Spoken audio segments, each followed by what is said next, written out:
નમસ્કાર દર્શક મિત્રો, તમે જોઈ રહ્યા છો સાયકલ પ્રેસ સંચાલિત ઝટપટ ન્યૂઝ અને નવસારી ટાઈમ। દિવસભરની ઘટનાઓથી અવગત કરાવતા બુલેટિન ઝટપટમાં જુઓ આજના સમાચાર।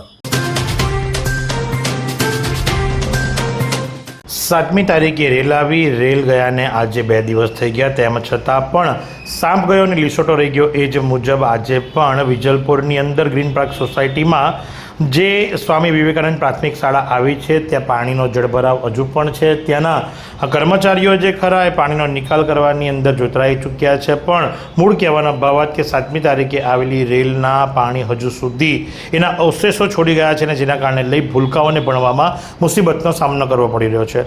સાથે જો વાત કરવામાં આવે તો તંત્ર દ્વારા થોડી કાળજી રાખી અને ત્યાં યોગ્ય સાફ સફાઈ તેમજ જંતુનાશકનો છંટકાવ કરવો જોઈએ, જેથી કરી ત્યાં અભ્યાસે આવતા બાળકોના સ્વાસ્થ્યને લઈને કોઈ પણ પ્રકારની ચીડા ન થાય અથવા તો એમના આરોગ્યના સામે કોઈ પ્રશ્ન ઉપસ્થિત ન થાય। ભાજપના ભ્રષ્ટાચારના ભૂવામાં કોંગ્રેસી ઉમેદવારની ટ્રક ફસાઈ।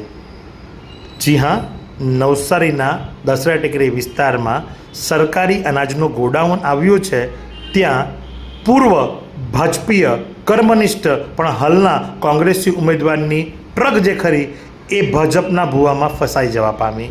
રોજના નિયત ક્રમ મુજબ કોંગ્રેસી ઉમેદવારની ટ્રક ત્યાં અનાજ ભરવા માટે ગઈ હતી, પણ ભાજપનો ભ્રષ્ટાચાર અને એનો ભૂવો એટલો ઊંડો હતો કે એની અંદર આઈસરનું ટ્રક ફસાઈ જવા પામ્યું। જોકે ભાજપીઓ હજુ પણ આંખ ઉઘાડતા નથી અને બુમરાણ મારે છે કે તાત્કાલિક અસરથી અમે તત્પરિત પગલાં લઈ અને ટ્રકને બહાર કાઢી લીધી। અરે એ પણ ક્રેડિટ એમને જ લેવો છે કે અમે તાત્કાલિક અસરથી કામ કર્યું। વાહ, ખૂબ સારી વાત, તમારી કામગીરીને વંદન અને ભ્રષ્ટાચારને પ્રણામ। અતિવૃષ્ટિ બાદ નવસારી મહાનગરપાલિકા એક્શન મોડમાં પ્રજાની સમસ્યાઓના સત્વરે નિકાલ માટે મેયર અને કમિશનરની મેરેથોન ફિલ્ડ વિઝિટ, તંત્રને કડક કાર્યવાહીના આદેશ। મહાનગરપાલિકા વિસ્તારમાં તાજેતરમાં થયેલી અતિવૃષ્ટિને પગલે વિવિધ વિસ્તારોમાં ઉદ્ભવેલી પ્રાથમિક સુવિધાઓની સમસ્યાના ત્વરિત અને કાયમી ઉકેલ માટે પાલિકા તંત્ર સંપૂર્ણપણે એક્શન મોડમાં આવી ગયું છે અને જેને લઈને આજરોજ નવસારી મહાનગરપાલિકાના મેયર અશોક ધોરજીયા અને મ્યુનિસિપલ કમિશનર જયેશ ઉપાધ્યાયના વડપણ હેઠળ ડ્રેનેજ, રોડ રસ્તા અને વોટરવર્ક્સ જેવા મહત્વના વિભાગના ઉચ્ચ અધિકારીઓની ખાસ ટીમ બનાવી અને શહેરના વિવિધ વિસ્તારોમાં સઘન ફિલ્ડ વિઝિટનું આયોજન કરવામાં આવ્યું હતું। બરોડા સ્વરોજગાર વિકાસ સંસ્થા આહવા ખાતે ઘરેલું વિદ્યુત ઉપકરણ સેવા ઉદ્યમી તાલીમનું પ્રમાણપત્ર વિતરણ કાર્યક્રમ યોજાયો। ગ્રામીણ વિકાસ મંત્રાલય, ભારત સરકાર દ્વારા આયોજિત અને બેંક ઓફ બરોડા દ્વારા સંચાલિત બરોડા સ્વરોજગાર વિકાસ સંસ્થાન આહવા તથા ડાંગ જિલ્લા ગ્રામીણ વિકાસ એજન્સીના સંયુક્ત ઉપક્રમે 30 દિવસીય ઘરેલું વિદ્યુત ઉપકરણ સેવા ઉદ્યમી તાલીમનું આહવા ખાતે આયોજન કરવામાં આવ્યું હતું, જેમાં ડાંગ જિલ્લાના અલગ અલગ ગામોમાંથી 25 ભાઈઓ બહેનોએ ભાગ લીધો હતો। ડાંગ જિલ્લામાં આકાંક્ષી બ્લોક સુબીર અંતર્ગત નીતિ તાર વિષયક તાલીમ કાર્યક્રમનું આયોજન। ડાંગ જિલ્લામાં આકાંક્ષી બ્લોક સુબીર અંતર્ગતની નીતિ આયોગના માર્ગદર્શન મુજબ વિષયક તાલીમ કાર્યક્રમનું આયોજન કરવામાં આવ્યું હતું અને આ પહેલનો મુખ્ય ઉદ્દેશ્ય આકાશી જિલ્લાઓ અને બ્લોક્સમાં એઆઈ આધારિત વિશ્લેષણ, સમીક્ષા અને નિર્ણય પ્રક્રિયાને વધુ અસરકારક તથા ઝડપી બનાવવાનો છે। ઓપરેશન મિલાપ હેઠળ ગુમ પુરુષને દમણ ખાતેથી શોધી કાઢી પરિવાર સાથે સુખદ મિલાપ કરાવતી જલાલપુર પોલીસ। જલાલપુર પોલીસ સ્ટેશનની અંદર જાણવાજોગ ગુમ થયેલ નોંધ થઈ હતી અને જે સંદર્ભે ઓપરેશન મિલાપ હેઠળ પરેશભાઈ બાબુભાઈ ચૌધરી કે જે શાસ્ત્રીનગર કોલોની પારસીચાલ નજીક લીમડા ચોક ખાતે રહે છે, જે ગુમ થયા હતા અને જેની શોધખોળ કરવામાં આવી હતી અને જલાલપુર પોલીસે એને દમણ ખાતેથી શોધી કાઢીને પરિવાર સાથે મિલન મુલાકાત કરાવ્યું હતું। જો આજના હવામાનની વાત કરવામાં આવે તો આજનું મહત્તમ તાપમાન 31.8 ડિગ્રી સેન્ટીગ્રેડ તો લઘુત્તમ તાપમાન 28 ડિગ્રી સેન્ટીગ્રેડ નોંધવા પામ્યું હતું। ભેજની વાત કરીએ તો સવાર દરમિયાન હવામાં ભેજનું પ્રમાણ 96% તો સાંજ દરમિયાન 82% નોંધવા પામ્યું હતું। 6.9 કિલોમીટર પ્રતિ કલાકની ઝડપથી પવન ફૂંકાઈ રહ્યો હતો અને પવનની દિશા સાઉથથી વેસ્ટ તરફની હતી। જોકે સાંજ સુધી પણ નવસારીમાં વરસાદ વરસ્યો નહોતો। નવસારી આવે છે અને દાદા નવસારી આવે છે તો દાદાનો નવસારીનો રૂટ આપો જુઓ, ત્યાંની સફાઈ જુઓ અને જે વિસ્તારમાં ખરેખર પૂર આવ્યું છે તે વિસ્તારનો આપ રૂટ જુઓ, એના રસ્તા જુઓ। જનતા કરે પુકાર, દાદા અમારા વિસ્તારમાં એક આંટો મારો ને। અમલસાડ વિસ્તારના કાંઠાના પૂરગ્રસ્ત ગામોના નીચાણવાળા ગામોમાં 7 દિવસમાં બીજી વાર રેલના પાણી ફરી વળ્યા. અડધી રાત્રે પાણી વધતા વાહન ધારકોના જીવ તાળવે ચોંટ્યા, જ્યારે ગ્રામજનોએ ઉજાગરો કર્યો.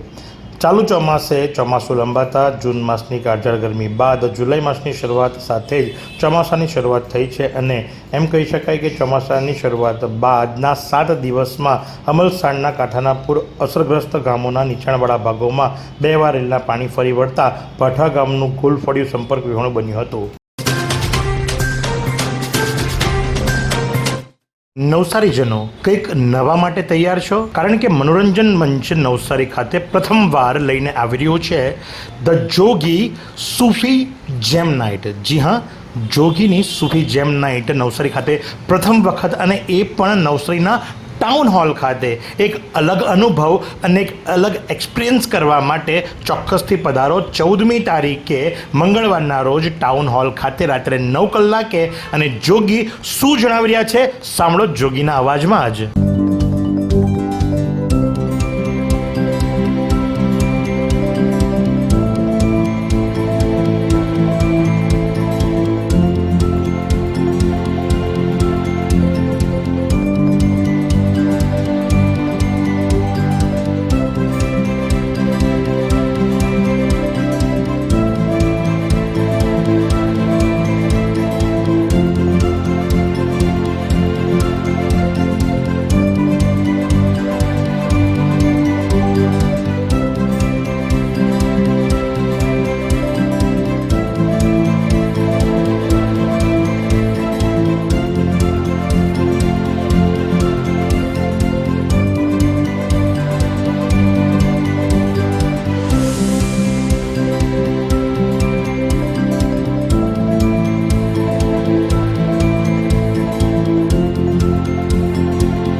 ડાંગ જિલ્લામાં મુશળધાર વરસાદ, અંબિકા નદીમાં ઘોડાપૂર આવતા વઘઈનો ગીરા ધોધ રૌદ્ર સ્વરૂપ. ડાંગ જિલ્લા સહિત ઉપરવાસના વિસ્તારોમાં થઈ રહેલા ભારે વરસાદને કારણે સમગ્ર જિલ્લામાં જળબંબાકારની સ્થિતિ સર્જાઈ છે. સતત વરસી રહેલા ધોધમાર વરસાદને લીધે ડાંગ જિલ્લાની નાની મોટી નદીઓ અને નાળાઓ છલકાયા છે. ખાસ કરીને અંબિકાપુરના ખાપરી અને ગીરા જેવી મુખ્ય નદીઓમાં ઘોડાપૂર જેવી સ્થિતિનું નિર્માણ થયું છે.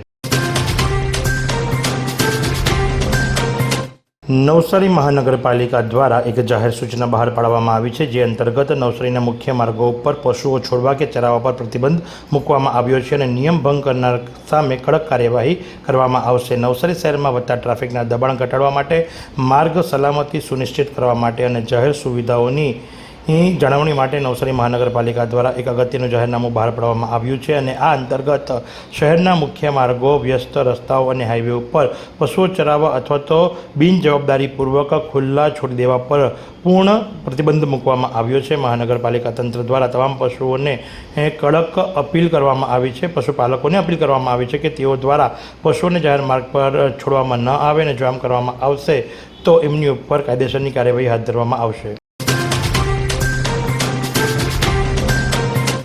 વઘઈ તાલુકા પંચાયતમાં કારોબારી અને સામાજિક ન્યાય સમિતિના ચેરમેને વિધિવત પદભાર સંભાળ્યો. ડાંગ જિલ્લાના વઘઈ તાલુકા પંચાયતમાં કારોબારી સમિતિના ચેરમેન તરીકે પ્રકાશ ચૌધરી તથા સામાજિક ન્યાય સમિતિના ચેરમેન તરીકે દર્શનાબેન રાજુભાઈ બિહારીનાઓએ ચાર્જ વિધિવત પદભાર સંભાળ્યો. ઉલ્લેખનીય છે કે તાજેતરમાં યોજાયેલા સ્થાનિક સ્વરાજ્યની ચૂંટણીમાં વઘઈ તાલુકા પંચાયતની 16 બેઠકોમાંથી ભારતીય જનતા પાર્ટી અને કોંગ્રેસને સમાન 8 બેઠકો મળતા ટાઈસની સ્થિતિ સર્જાઈ હતી.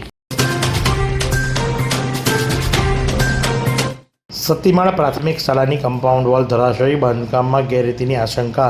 4 મહિનામાં જ ધરાશયી શાળાની કમ્પાઉન્ડ વોલ, ગુણવત્તા સામે ગંભીર સવાલ. વાંસદા તાલુકાના સતીમાળ ગામ ખાતે 4 મહિના અગાઉ નિર્માણ પામેલી પ્રાથમિક શાળાની કમ્પાઉન્ડ વોલ પ્રથમ જ ચોમાસામાં ધરાશયી થતાં કામની ગુણવત્તા સામે ગંભીર પ્રશ્નો ઊભા થયા છે. સ્થાનિકોમાં ભારે રોષ ફેલાયો છે અને સમગ્ર મામલે ઉચ્ચ સ્તરીય તપાસની માંગ ઉઠી છે. ગણદેવી તાલુકાના ધનુરી 4 રસ્તા ખાતેથી રીઢો બાઇક ચોર ગુનેગાર ઝડપાયો. નવસારી જિલ્લામાં મિલકત સંબંધિત ગુનાઓ અટકાવવા અને વણઉકેલાયેલા ગુનાઓ ઉકેલવા માટે પોલીસે એક સ્પેશિયલ ઝુંબેશ હાથ ધરી છે, જેની અંદર ગણદેવીના વિશ્રામગૃહ નજીકથી GJ21 DC 7121ની ચોરી થઈ હતી અને જેની દરમિયાન આ ચોરીની ફરિયાદ નોંધાયા બાદ આ આરોપીની ધરપકડ કરવામાં આવી અને હીરો સ્પ્લેન્ડર મોટરસાઇકલ GJ05MF 1539ની પણ ચોરી આ જ વ્યક્તિએ કરી હોવાની કબૂલાત કરી હતી અને એ ચોર જે ખરો એ કોથા ગામના વસીફળિયા ખાતે રહેતો 20 વર્ષીય પ્રિતેશ ઉર્ફે રાહુલ નિમેશ હળપતિ અને એની અટકાયત કરવામાં આવી છે. જલાલપુર તાલુકા સહિત નવસારી જિલ્લામાં ગત 7મી જુલાઈ અનરાધાર વરસાદને પગલે સર્વત્ર જળબંબાકાર થવાના સાથે જલાલપુરના દરિયાઈ કાંઠા વિસ્તારના ગામોમાં તોફાની દરિયાને કારણે કિનારાઓનું ધોવાણ થયું હતું. ગુરુવારે 9મી જુલાઈએ જલાલપુર બેઠકના ધારાસભ્ય RC પટેલ પ્રભાવિત વિસ્તારની મુલાકાત લઈ અધિકારીઓ સાથે સ્થિતિની સમીક્ષા કરી ઘટતું કરવા સૂચના આપી હતી. જલાલપુર તાલુકાના બોરસી માછીવાડ ખાતે દરિયાની મોટી ભરતી સમયે કિનારાનું વ્યાપક પ્રમાણમાં ધોવાણ થતાં દરિયો ગામ તરફ આગળ વધતા સ્થાનિકો સામે વિસ્થાપિત થવાનું જોખમ ઊભું થયું હતું. જોકે હવે જે સ્થળે મોટા પ્રમાણમાં ધોવાણ થયું હતું ત્યાં દરિયાના પાણીને ગામમાં પ્રવેશવા અટકાવવા સંરક્ષણ દીવાલનું નિર્માણ કરાયું છે. સદલાવ ગામે બહેનને ત્યાં ગયેલા નવસારીના ઈસમનું ખાડીમાં પડી જવાના કારણે મોત નીપજ્યું. નવસારીના વોર્ડ નંબર 13ના ડીગરા વિસ્તાર ગામમાં વચલા ફળિયામાં રહેતા પરેશ ખાલાભાઈ રાઠોડ 8મી જુલાઈએ સદલાવ ખાતે તેમના બહેનને ત્યાં ગયા હતા. તે દરમિયાન ગામની કનાઈ ખાડીમાં પડી જતાં પાણીમાં ડૂબી જવાથી એમનું મોત નીપજ્યું હતું. પાણી ઓસર્યા બાદ એમનો મૃતદેહ મળી આવતા પોલીસે તેને પોસ્ટમોર્ટમ માટે નવસારી સિવિલ હોસ્પિટલ ખાતે ખસેડ્યો હતો. આછવણી PHCના 2 કર્મીને નિવૃત્તિ વિદાયમાન. ખેરગામ તાલુકાના આછવણી PHCના multipurpose health supervisor Mahesh Patel તથા ખેરગામ બાવડી ફળિયાના સીતાબેન ભુલાભાઈ પટેલ બંને આરોગ્ય સેવામાં સમર્પિત અનુક્રમે 1990-91માં ઉમરગામ તાલુકામાં આરોગ્ય સેવામાં જોડાયા હતા, જેઓને જૂન 2026ના અંતિમ દિવસે વય નિવૃત્તિ વિદાયમાન આછવણી PHC ખાતે અપાયું હતું. જે કેન્દ્રમાં રક્તપિત્ત સહાયક લેપર્સી આસિસ્ટન્ટ તરીકે સુદીર્ઘ જનપ્રિય સેવા બજાવનાર ડૉક્ટર પંકજ જાનીએ ખાસ ઉપસ્થિત રહી બંને કર્મયોગીઓને નિરોગી જીવન માટે શુભેચ્છા પાઠવી હતી. બિલ્લીમોરા અર્બન હેલ્થ સેન્ટર દ્વારા એન્ટી લાવેલ એક્ટિવિટી હાથ ધરાઈ. પૂરગ્રસ્ત વિસ્તારોમાં રોગચાળા અટકાવવા માટે પગલાં લેવાયા. બિલ્લીમોરા અર્બન હેલ્થ સેન્ટર દ્વારા પૂરગ્રસ્ત વિસ્તારોમાં એન્ટી લાવેલા એક્ટિવિટી હાથ ધરવામાં આવી, જેનો મુખ્ય ઉદ્દેશ્ય પૂર બાદ રોગચાળો ફેલાવતા અટકાવવાનો છે. આ એક્ટિવિટી અંતર્ગત પાણીમાં ભરાયેલ વિસ્તારોમાં દવાનું વિતરણ, OPD સેવાઓ તેમજ ટેમી ફાલ્સનો છંટકાવ, સ્લાઇડ એક્ટિવિટી અને ગપ્પી ફિશ એક્ટિવિટી જેવી કામગીરી હાથ ધરવામાં આવી હતી. આ સુંદર સૃષ્ટિને નિહાળવા માટે હજારો લોકો પાસે દ્રષ્ટિ નથી અને એ ત્યારે જ શક્ય બને જ્યારે કોઈ ચક્ષુદાન કરે. તો તમારા સ્વજનો સાથે મળી એક સુનિશ્ચય લઈએ, ચક્ષુદાનને પરિવારની પરંપરા બનાવીએ. Visit Sant Punit Chakshu bank, Rotary Eye Institute Navsari. Call 7069006329.